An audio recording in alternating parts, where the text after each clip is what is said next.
Hi everyone, this is Purnima Mahalingam. In this video lecture series, today we are going to discuss about stepper motor session 2. In previous session, we have discussed about stepper motor angle and full step angle and half step angle, everything. In this session, we are going to discuss about remaining things about stepper motor. These things we have already seen in previous class, and about the full step bipolar, full step angle, half step angle, how it is work, and etc. These and all we have seen in previous class. Today, we are going to discuss about full step angle. What is full step angle? Here it's an animation of full step angle. Here we can the animation shows how coil energized or in full step.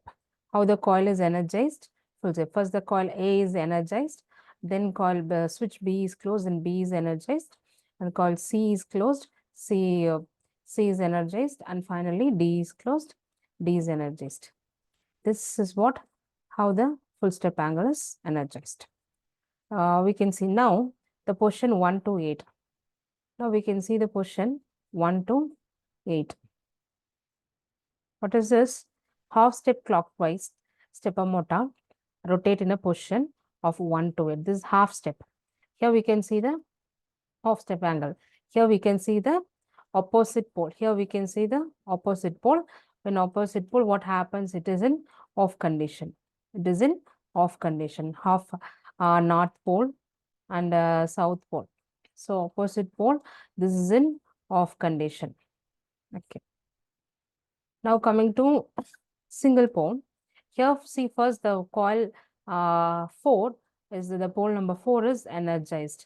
So here we can see the direction of rotor. Here we can see the direction of rotor, what is energized.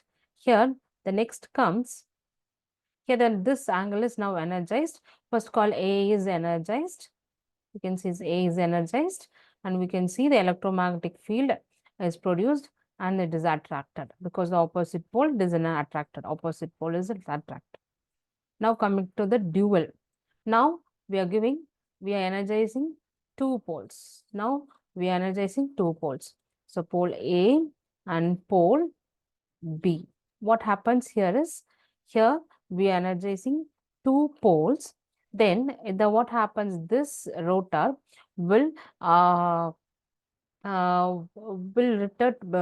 rotate between pole A and pole B. It will be between pole A and pole B, and it will be in some angle. It will be in some particular angle.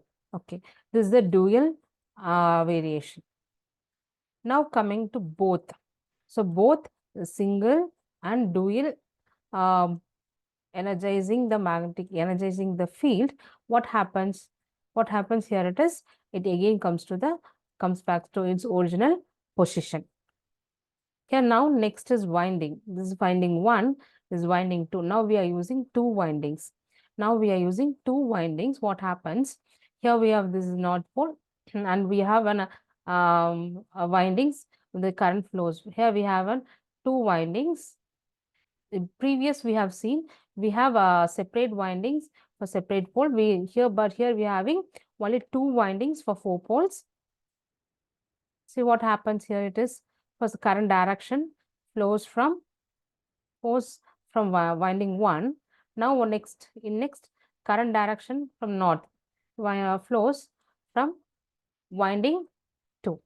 So see the position of the rotor, see the position of the rotor bar, how it is. So it is rotated 90 degree. It is rotated 90 degree phase shift. Okay, we can see this from this video. We can see here we can use separate two windings, and we can energize the two windings separately, and we can rotate the rotor to 90 degree. Okay, angle. Here now coming to the C. Now the current flow direction. What happens? Again, it goes to 90 degree shift. You can see. So now current flows from lower to upper. So in next field, same.